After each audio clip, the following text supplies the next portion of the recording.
Good morning. We'll start the shir now. We'll start off with a bit of Tehillim, and then we'll do tzedakah, and then we'll start the shir. So,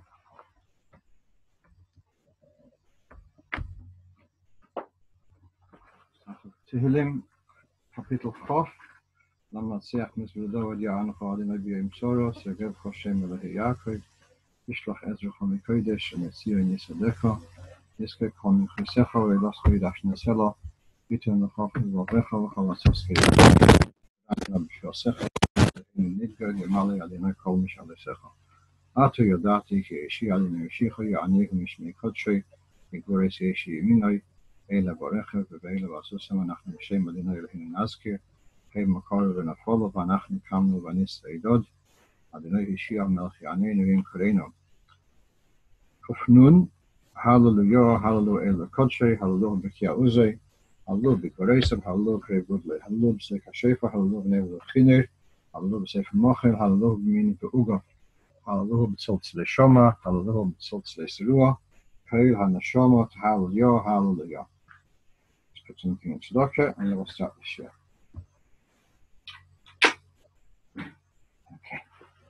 Right, so today's chosen topic is about Natilat Yadayim, and Natilat Yadayim is one of the 7 mitzvahs d'Rabbanon, which means we've got 7 mitzvahs, which we say Asheket Shona b'mitzvos v'tzivonu, and they are midrabbanon, and they are Rosh Hashanah is no b'simcha, nun ayin b'simcha.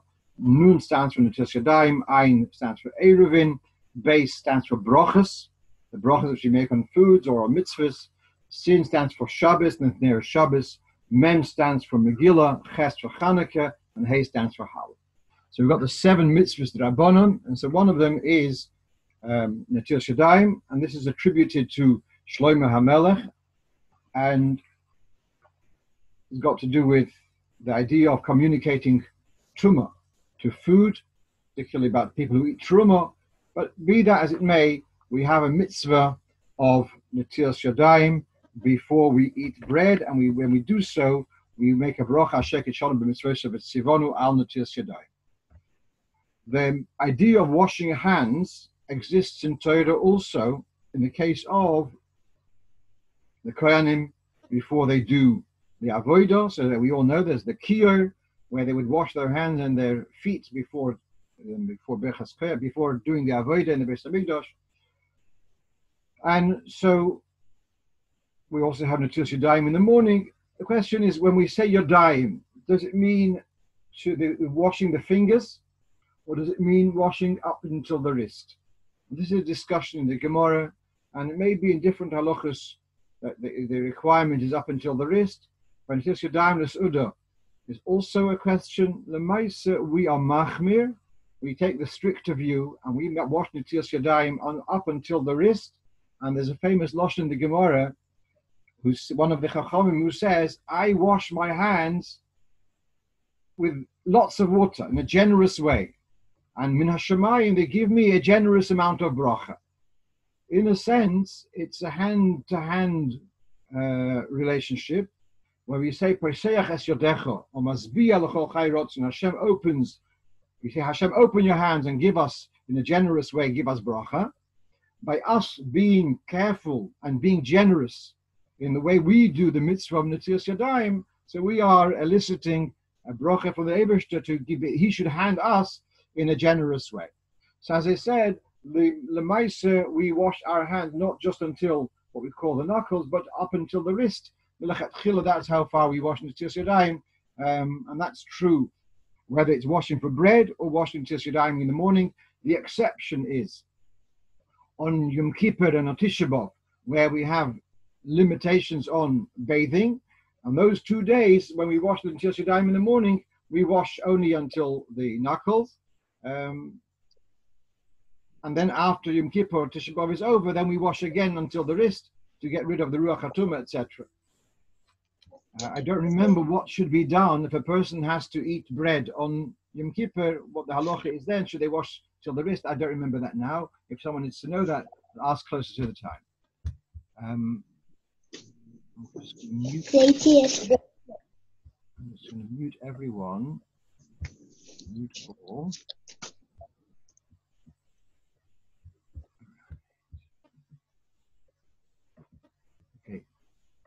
let's continue, yeah? I hope you can hear me. Let's continue. The next thing is that when you wash Netilas Yadayim, it is like a tevilah. And as you know, when a person goes to mikvah, they have to tovel the whole body in one go. And similarly, if you have a keli and you want to dip it in a mikvah, let's say it's one of these long trays. You can't dip half of the mikvah and then dip the other half of the mikvah. It has to be all done in one go. Similarly, Netilas Yadayim is a kind of mikvah, and your entire hand has to be washed in one go. So what would happen if you washed part of your hand and then you look at your hand, hey, it's not all wet. Oh, I'll just wash that other bit also. I'll just pour a bit of water. That doesn't work. It has to be all poured in one uninterrupted sequence. It doesn't have to be all in one go. As you pour over your hand, you may rotate your hand. You pour slowly and you rotate your hand in a way that the water should get all over your hand in one uninterrupted sequence. What happens if you wash your hands, and as you are, before you rub your hands, you look and some of your hand wasn't washed. It's still dry. So here the halacha, where the Alter Rebbe writes, is you don't have to wipe your hands again. You can just fill up your cup again and wash all over, and this time do it properly, the whole hand in one go. Having said that, generally when we wash Netilas Yadayim, we are particular that our hands should be dry. The reason for that is, because Netilas Yadayim is a takana to purify our hands. Netilas Yadayim does not work to purify something else. I'm going to digress for a moment. You know, food was left under a bed is a business of ruach hatuma, yeah? You know this.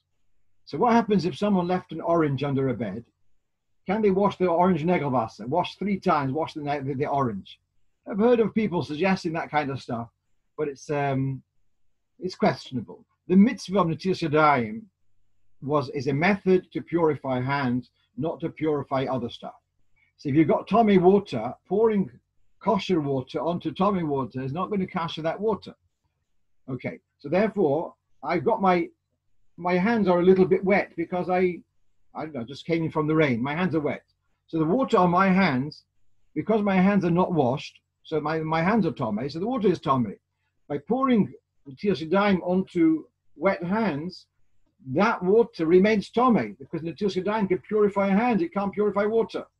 So, Lomdus, the issue here is that we normally make sure that our hands are dry before we wash Netilas Yadayim, because the Netilas Yadayim will not purify the tummy water which is on our hands from before. For this reason it's minig Chabad that especially people are careful, mahader, to use a towel for Netilas Yadayim. Now typically you go over to the sink, you put your hands on the tap to fill up your kvort. And what you call it, this is what I was brought up, the keli which you use for Netilas Yadayim, you call it kvort. Probably means it's the measure of a quart of 2 pints back in Russia. Anyway, so you want to use the kvort, you want to fill it up, the tap is a bit wet. You touch the tap, and now you've got the moisture, you've got the wet the water on your hands. So that water is tummy. That presents a problem. So therefore, to avoid your having, loose water on your hands before you wash Netilas Yadayim, so you pick up the keli with a towel. In that way, your hands are dry before the procedure of the mitzvah of Netilas Yadayim, which will purify your hands. Let's already go now. We're talking about this.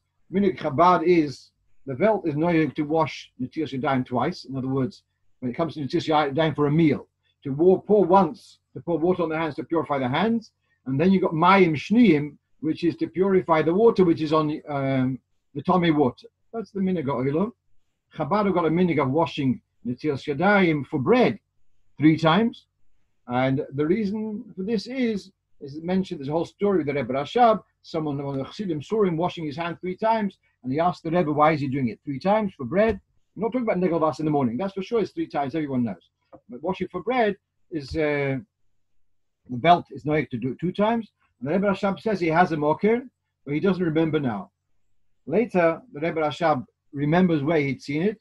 It's actually not in the dinim of Netilas Yadayim. It's in the Meforshim, the dinim of salting meat. And you salt meat, so after you've salted, then you have to rinse it off. So the Bes Yosef brings there from Agos Oshri, he brings that you should rinse it off 3 times. That you should rinse off the salt 3 times, like the minhag is to wash your hands 3 times for bread.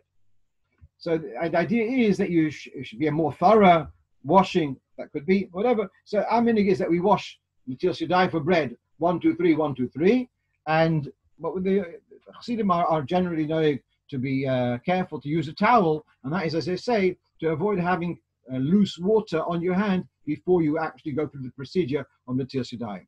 Certainly, you have to be careful when you pass from one hand to the other that the washed hand shouldn't be touching the unwashed hand, or someone else's unwashed hand shouldn't touch your washed hand, because then it's going to make the water on your hand become tummy.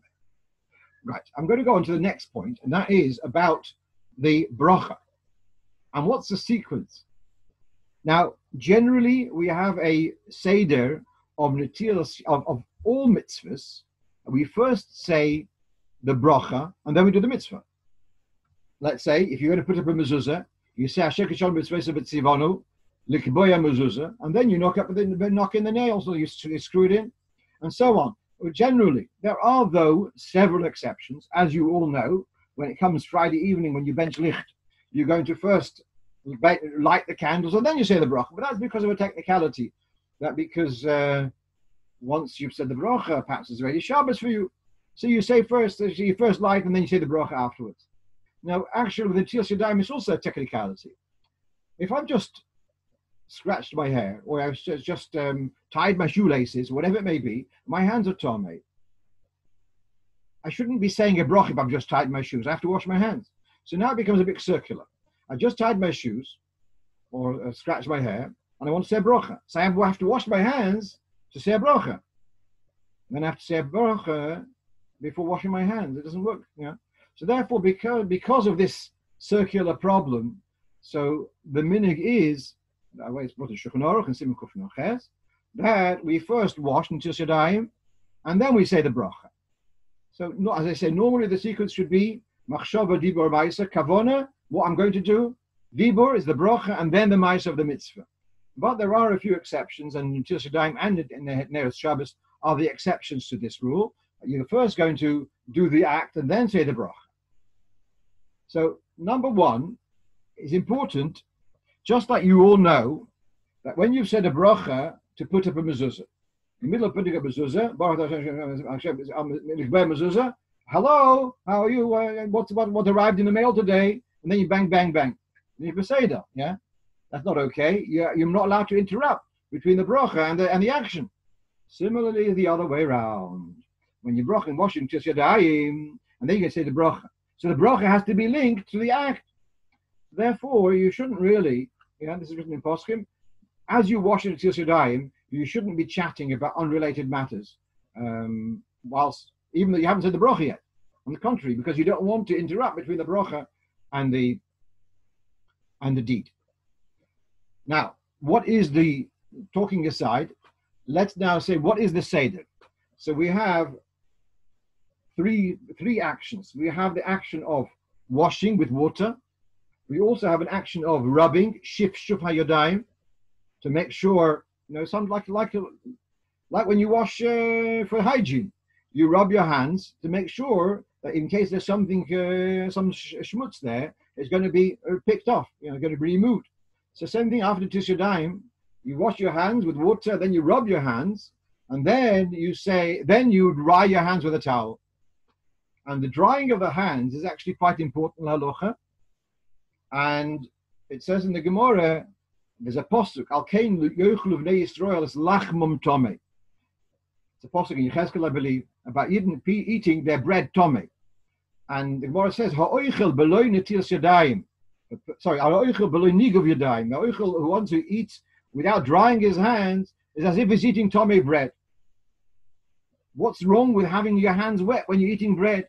So one level is that it's a bit mius, it's a bit, how do you say, despicable, because bread is meant to be dry, and soggy sandwiches, for example, are not very appealing, yeah? So you have a mitzvah to wash your hands, but make sure your hands are dry before you handle your bread. Or part of the procedure of cleaning your hands is also wiping, because the shleimus of the cleanliness of the hands will be achieved by using a towel and will thoroughly remove any residue of the schmutz which you may have had before.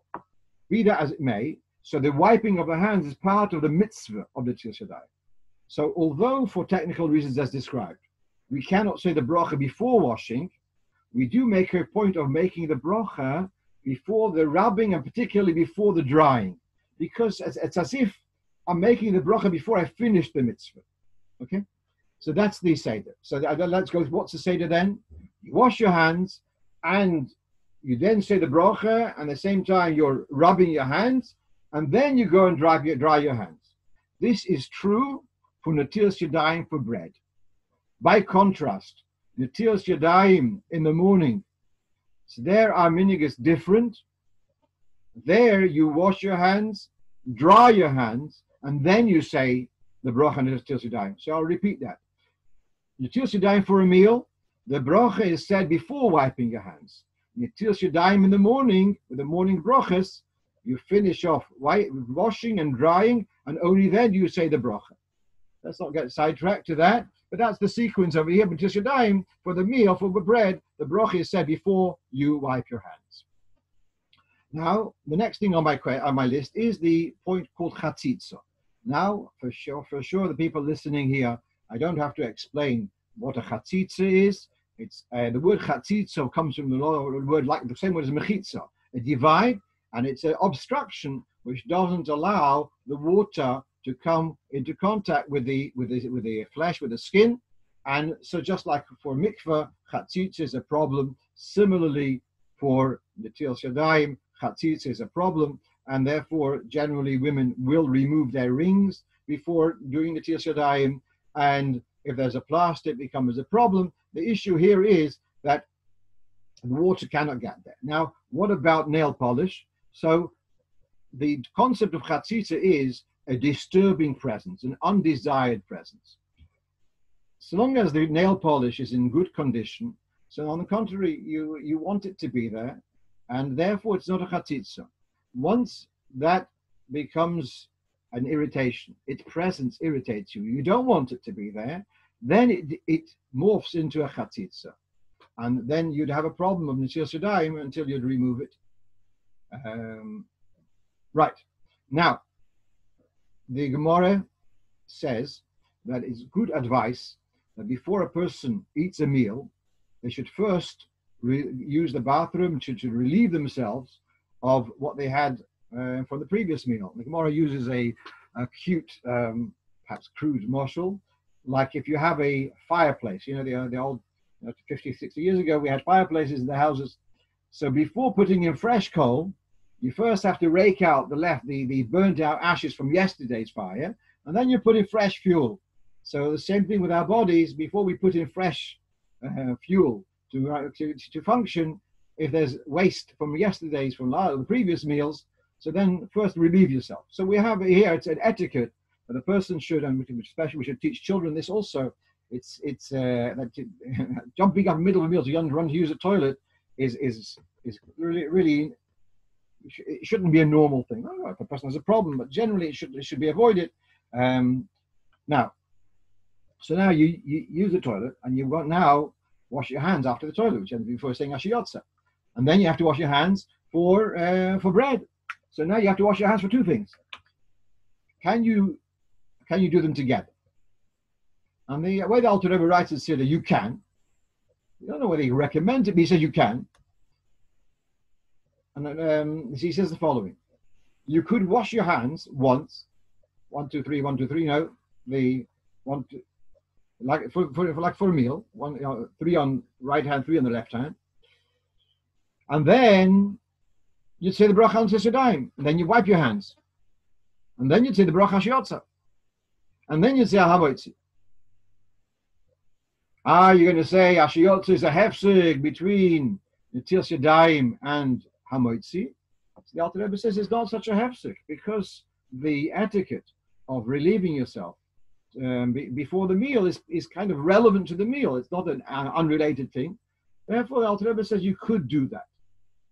If you don't want to do that, then you'd have to wash once for cleanliness and say Asher Yotzar. You have to wipe your hands well, and then you'd have to wash your hands a second time, which has its questions to it. This is one way you could do.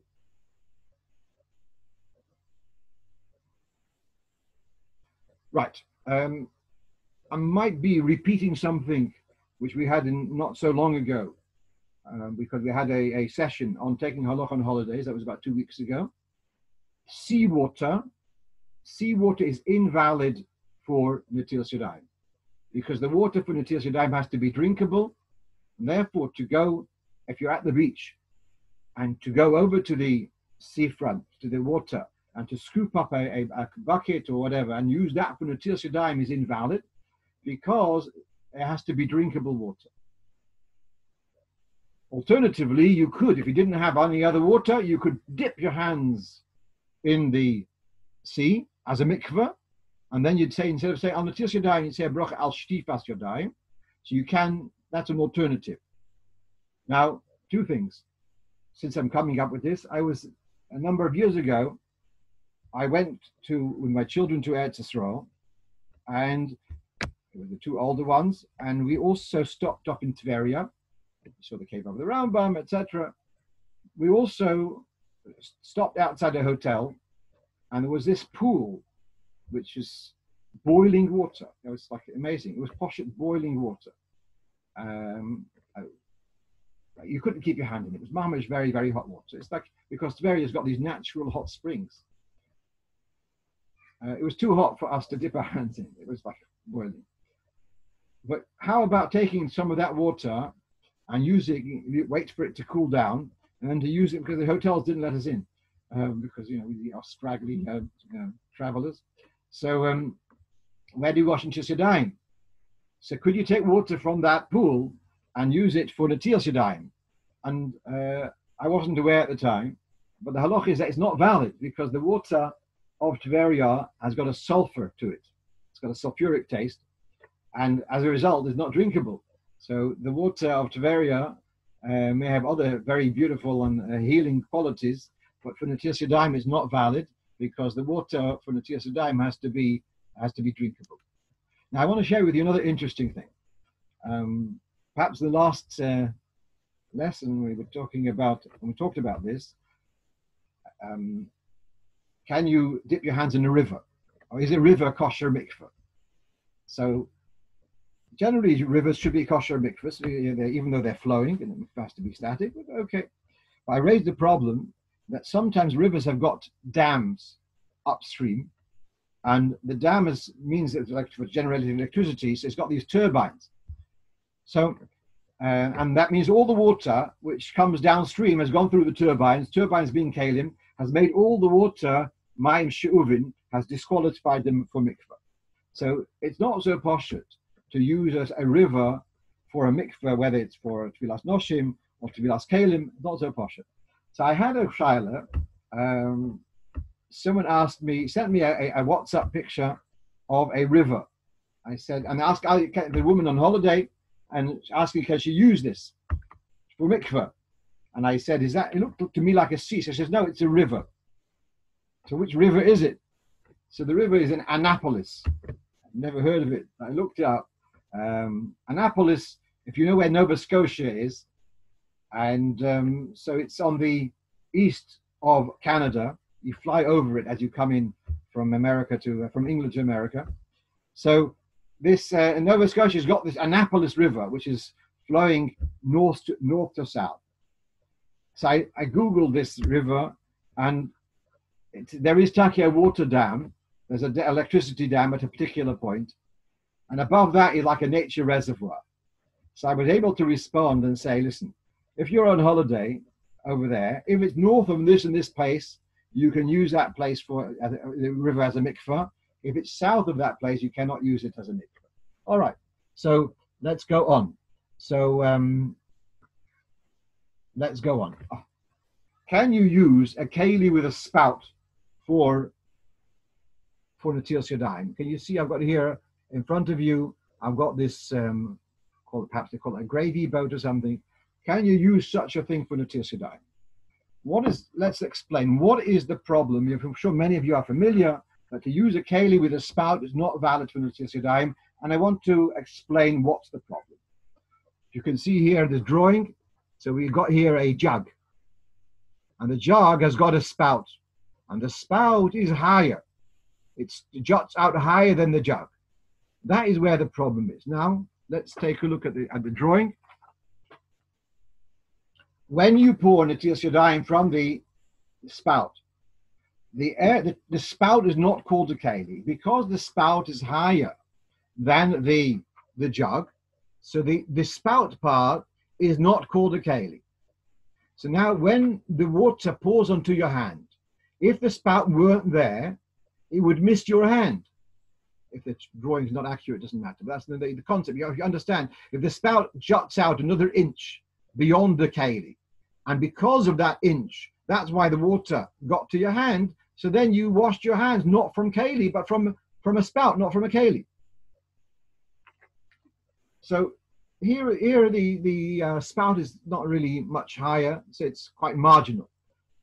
Let's say if you had a jug, like you have some measuring cups, where the spout is mamish level with the rest of the jug, then you can wash netilas yadayim from that keli without a problem. Well, from the spout or not. Even in this one, even let's say the spout here is higher, so I mustn't pour netilas yadayim from this part, but I am allowed to use the rest of the jug for netilas yadayim. That's no problem. The rest of the jug is a kosher, is a keli, and therefore you'd be able to wash netilas yadayim from the jug. It's only when the spout is higher up and you're pouring via the spout, that's where you cannot use it for netilas yadayim. Now, many of you have learned netilas yadayim in Shulchan Aruch, in Kitzur Shulchan Aruch, and probably those who are teaching, probably one of the important things that we teach in schools is to learn the din of netilas yadayim in Kitzur Shulchan Aruch. It does have mention in Kitzur Shulchan Aruch of using a tap and turning a tap, and the first gush which comes out of the tap is called koyach odom, and that's kosher for netilas yadayim. What I want to say here is that is a little bit of a deceiving, because the tap which Reb Shlomo Gansfried was talking about 150, 180 years ago was a tap to a water butt, a tap to a keli. Netilas yadayim has to be from a keli. The reason why the bracha is Asheket Shon B'Tzvos V'Tzivonu al Netilas Yadayim, not al Rechitzas Yadayim or al Nikoyin HaYadayim, because one of the reasons is the word Netila is a remez to a keli, and this was called in Aramaic, whatever they called this, a natla. So to remind people that this mitzvah of washing your hands has to be with a keli, they coined the bracha al Netilas Yadayim, it has to be from a keli. So when you have here a water butt, a Shabbos kettle, let's say, which is cold, yeah, and you release the faucet and water comes out, you've washed your hand. The first gush has been, you've released the energy from the keli. That's kosher. But when you open the tap in your kitchen sink, there's no keli behind your tap. You've got a water coming for the water mains, whatever. I don't know whether you've got a water tank in your house, but if it's just the water, the mains, there's no keli behind there. So therefore it's not valid. So this I want to clarify. That although you're reading Kitzur Shulchan Aruch, that you could do netilas yadayim by the first gush of releasing a tap, that does not apply with the kitchen taps in, whatever the taps in our houses. Where would it apply? Let's say you're on a National Express coach, or on the airplane, or on a, whatever it may be, on a train, and there they suck a tank, obviously. But there it doesn't work in any case, because there the gush is much weaker, so the first gush is not going to be enough to cover your hand, so Vita is not going to work. So really, this method of opening a tap should be understood that it's not really applicable for us. in most cases. Now, let's go on to another point. Can you use a bottle for Netilas Yadayim? And you may have read in some places that you cannot use a bottle. This is perhaps a machlokes poskim. Does Netilas Yadayim have to be done in one shot, or does it have to be in one sequence? I said this before, it has to be in one sequence. It doesn't have to be in one shot. And therefore, those who say it has to be in one shot say you can't do from a bottle, because the pouring from a bottle won't pour over your whole hand in one shot. The Alter Rebbe is quite clear, it doesn't have to be in one shot. It has to be in one sequence. So if you are able to hold a bottle in a way that it's going to be a continual flow, which means you have to hold it at an angle that there's air can come in and the water comes out, then you can slowly pour over your hand. As long as it's one uninterrupted sequence, that is valid for Netilas Yadayim. Now, let's go on to another point. Now, Netilas Yadayim is because you've been around the house, around the streets, and you've touched things possibly. So you start with, the expression is Stam Yadayim Tmeos. By default, we assume that your hands have come into contact with grimy stuff, whether it's under your scalp, the grease, or under your clothing, where you've got this sweat, or whether you touch your shoelaces, or whatever it may be. So Stam Yadayim. What happens if a person needs to use the toilet in the middle of a meal? So the whole reason for Netilas Yadayim is because you may have come into contact with something which is dirty. If you're using the toilet during a meal, so the likelihood is that you've touched something which is an area which is normally covered, and therefore that invalidates your Netilas Yadayim. So for sure, when you come out, you have to wash Netilas Yadayim again. So again, if a person uses the toilet in the middle of a meal, so when they come back, they have to wash Netilas Yadayim again. Now, same is true. Let's say if you are a mother or a carer of a child, and the child needs to have a nappy changed, and so you did so. So for sure, when you come back to continue your meal, of course you'll wash your hands with soap, but besides that, you have to wash Netilas Yadayim again. No question, because the whole reason for Netilas Yadayim is in case you touched something schmutzig, something dirty, so when you come back, you have to make. Now, here's a big chiddush of the Alter Rebbe, which generally the poskim also say this, that the minhag is that when you come back after the toilet, after having that you don't make a bracha again. The Svara would have said, you have to do it again, you have to make a new bracha. But the minhag of the poil is of not making a new bracha. It's as if you kind of revive the original washing, however the pshat is, and so you do have to wash Netilas Yadayim the full way, but you would not make a bracha. I saw on the chat someone asked a question about removing rings. So the general perception is, the general minhag, I believe, is that women do remove their rings whenever they wash Netilas Yadayim, because the understanding is that when a woman would, let's say, make dough, should knead the dough, she would remove her rings. So there are occasions where you remove your rings. Therefore, they should be removed for Netilas Yadayim also. There are grounds to be makel and say that it's like you want it to be there. It's like, and so possibly b'diavad you would not have to. I didn't look it up today. So probably b'diavad you wouldn't have to make a new bracha, etc. Now, but I believe the minhag is to remove your rings. Just make sure you put them in a safe place, and yeah.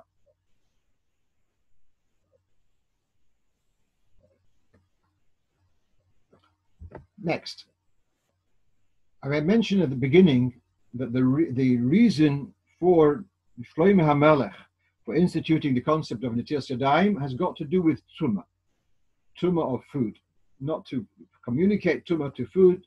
That when you have Stam Yadayim, you'll touch the food, you'll make the food tomei. There is a concept that for food which is tomei, to spread tumah to another food, it's only if that food has the size of an egg. Again, in order, a food can become tummy, and then in order to share the tumah to something else, if it's a tiny quantity, a tiny amount, it's not strong enough to absorb and to contaminate further. If it's food the size of an egg, then it is able to take tumah and to spread tumah. Because of this, which normally the whole area of tumah v'tara, unfortunately, is not so familiar because it's not terribly relevant. It says in the times of Chizkiyahu Melech Yehuda. So they searched and they surveyed Midon ve'ad Beersheva, the entire Jewish population. Every child was proficient in the halachas of Tahara. It was relevant then, Lema'aseh. There was that proficiency. Don't expect people today to have that proficiency in the name of Tumah v'Tahara. Be that as it may, there is such a svara, which is brought in Shulchan Aruch, the Rebbe brings it, that if you're eating less than a kabetza of bread, less than the volume of an egg of bread, so then you don't need to make netilas yadayim, and because of a sofit, you would not make a bracha. Practically speaking, if you're having less than one slice of bread, it can be, sometimes people are quite careful how much they're eating.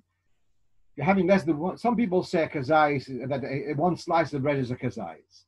That's because they're working with weight. A kazayis has got a weight, let's say, of an ounce, and one slice is about an ounce. So they look at one slice of bread being a kazayis.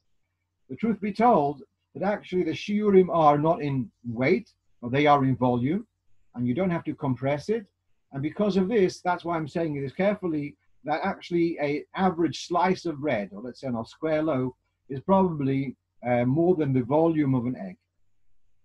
And so if you're having less than that, so then you should wash netilas yadayim without a bracha. The Alter Rebbe mentions this in the Siddur. He says, particularly when it comes to shalosh shudas. We indicate shalosh shudas, especially if it's not been a long day, so you're not so hungry, so you're going to have less bread. So he says, you'd be particular. Make sure if you're making a bracha on netilas yadayim, make sure you're going to have a kabetza of bread. Now, when we had the shalosh shudas in shul, we were having matzahs, and the matzahs would say one machine matzah would be a kazayis. So you'd have to have two machine matzahs in order to have a kabetza, in order to be able to make a bracha on netilas yadayim. If you have less than a kabetza, as I say, you should wash netilas yadayim, but without making a bracha on netilas yadayim. Let me just go to the chat. I saw there was a question here. If you have a plaster, right? Okay, very good. So going back to the dinim of chatzitza, and we said you don't want to have an interruption between the water and your skin. If it's something which doesn't bother you, then it's not a chatzitza. So let's spend a couple of minutes. We have the time. Something which doesn't bother you. So we said, let's say you've got polished nails, that the varnish there doesn't bother you. On the contrary, you paid a lot of money to have it there. So that's not a chatzitza. If you are a painter, and so you've got now dots of paint on your fingers, well, it doesn't bother you. On the contrary, people see dots of paint on your fingers. Oh, you are a painter at house decorator. Sure, can I give you a job? So it's a good advertisement, yeah. But for most of us who aren't professional house painters, so dots of paint on our hands are a nuisance. They bother us, and therefore they present a chatzitza. So there we have a problem of a chatzitza, that you wouldn't be able to wash netilas yadayim with those dots of paint because they're interruptions. Now, what about, let's say, you've been peeling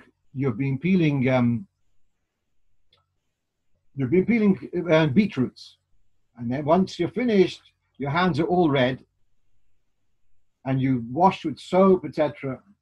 So then, if it's just a color and not a tangible presence, in other words, you pass your finger on it, your nails on it, you can't feel. It's not like drop dots of paint which you can feel. It's a presence there. he is just, if it's just absorbed in the color, absorbed in the skin, is not a chatzitza.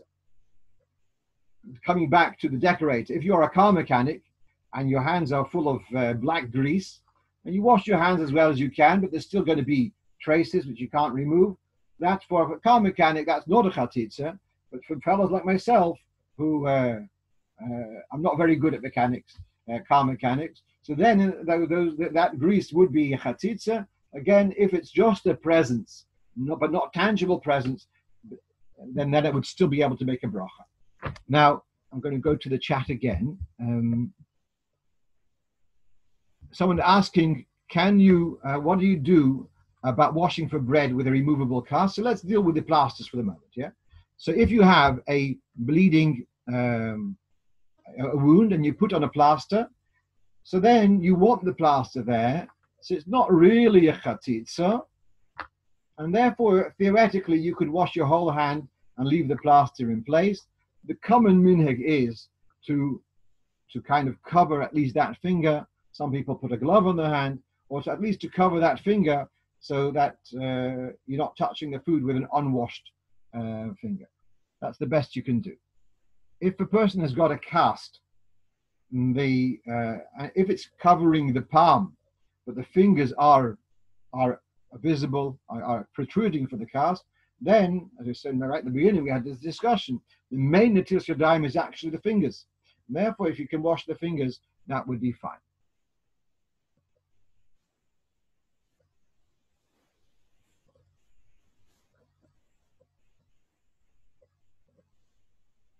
Okay. Now, I've got two more points. I can see there's lots of busy questions here, but let's first deal with the points which I have on my list. Then if we have time, we'll go to those, and if I know the answer. The next thing on my list is, if you have food dipped in liquid, you'll know that on the Seder night, the second item on the agenda is urchat. We go and wash our hands, and that is because we've got to dip the karpas into the salt water. And there's a concept called tibulei b'mashke, when food is dipped into a liquid, which would make it more prone to tumah. There's a takonas chachomim of washing your hands before doing so.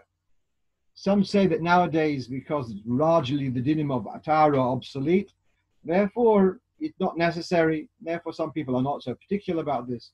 But Chassidim, we are particular about this.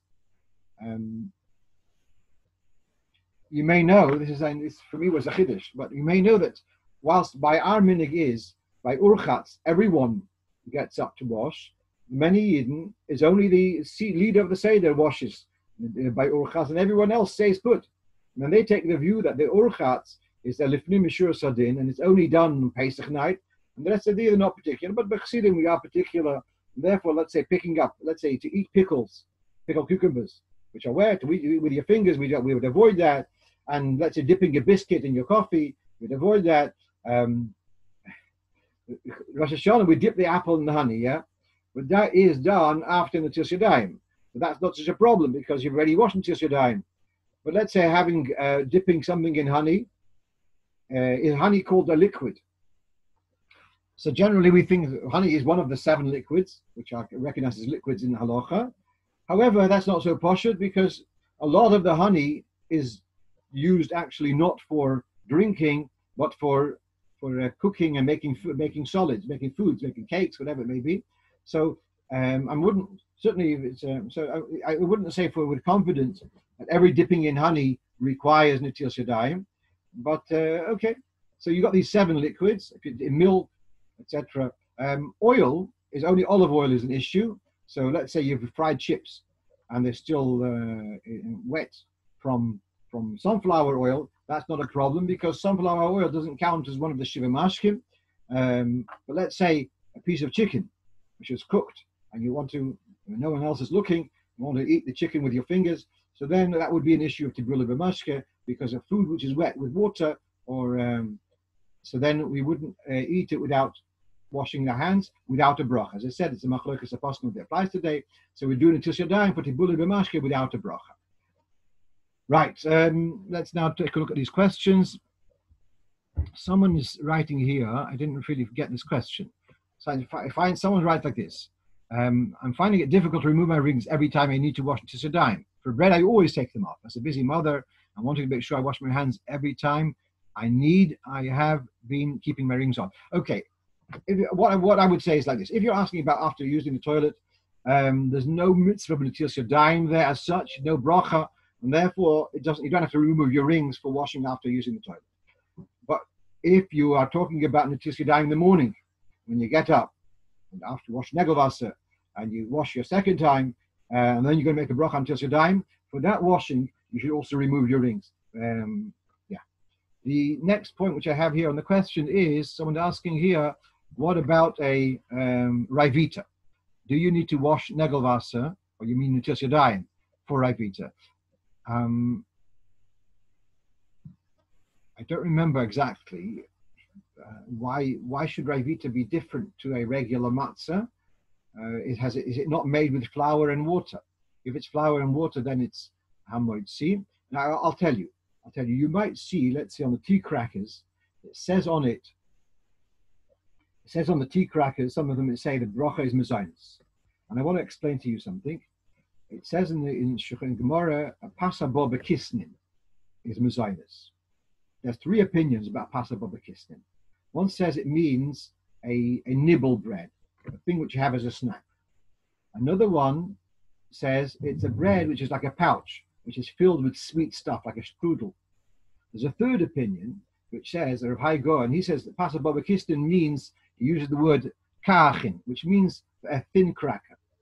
So this is brought in Shulchan Aruch. The Alter Rebbe in the Siddur does not mention this. So you know that the Sfardim have a minhag that the whole year round, they on a matzah, what we have a whole year, the matzahs, they make mesoinus, because it's what Rav Hai Gaon says, this is a kachin. Ashkenazim don't follow that. And what we're saying is that since you are having it as a meal, especially nowadays we are on Pesach, this is the staple meal, staple food for hamotzi, therefore it becomes a bread. Now, therefore, I'm not very happy with this making a mezonus on a matzah, on a square cracker. I don't see the difference. I have yet to be convinced. Where do you draw the line? If it's 5-inch square, it's hamotzi, and if it's 2.5-inch square, it's mezonus. I don't know. I'm comfortable with that. So now, when you ask about raivita, is raivita a kind of thing you'll have for a meal? If it's not, if it's something like a pretzel, no one has pretzels for lunch, I think. So then, for a pretzel, I would say it's mezonus. But is raivita a thing which you'd have for a meal? Then it becomes an issue of hamotzi. If it's a thing which you would never have as a meal, just as a snack, then it would be mezonus. Now, someone's asking, can you use a hand dryer? Very good question. I mentioned before about the importance of drying your hands, of being part of the mitzvah. It is preferable to use a towel. If no towel is available or no clean towel is available, then a hand dryer would be okay, because at the end of the day is when you come to touch the bread, your hands are going to be dry. There would be a miler to use actually a physical a towel. Someone I hear asks a question. After swimming, there's no keli. Can I open and close the tap 6 times? Listen, that's the best you can do. I would still say when you come home, wash with a keli. You should wash negel after using the swimming pool, but you should, washing under the tap 6 times doesn't really count as negel. You can perhaps get one of these folding cups, these collapsible cups, keep it in your kit, and so when you come out, you'll have your keli with you. Right. We're almost done. Someone writes to me, is made from a liquid poured into a mold? I'm not sure what the question is, but I'm going to guess. I think the question is, what is the definition of a liquid? And I've asked this question myself many years ago. I asked Diane Friedman, let's say we've said dipping crackers into milk is tibula b'mashkid, you need to wash netilas yadayim. What about something like yogurt? Dipping a cracker into something like yogurt or like a thicker liquid. Where do you draw the line? Is that a liquid or is it a food? And the way he, Diane Friedman told me at the time, and probably it's written wrong, I think so. And if it's something that when you put it through your mouth, before swallowing, you have to kind of move around with your tongue to help you swallow it, that's not called a liquid. A liquid is something which you pour and you can swallow it straight away. So with yogurt, I would say if it's still set, so then it would not be called a liquid. If you shake up the yogurt, it becomes runny, then it does become a liquid, and that would make a difference whether you should wash netilas yadayim before dipping stuff in it. One very last point, which we have here on my list, and that is there a heter to avoid netilas yadayim by using gloves or by holding the bread inside a plastic bag or a paper bag? So there is such an opinion, very much discouraged. The Alter Rebbe is very much discouraging not to rely on this opinion that netilas yadayim can be done with, that you can avoid netilas yadayim by holding the bread with a cloth. One should avoid this. Of course, if you have absolutely no option, there's no water available, and you're hungry, and etc. So of course that would be done, but it's certainly not an advised thing. Okay. Someone put a question from where do you get these collapsible cups? One of my children. That's as much as I can tell you. They know that I'm interested in this kind of shtick. So, all right. I wish you all have a very good day, and Zeit alle Gesund.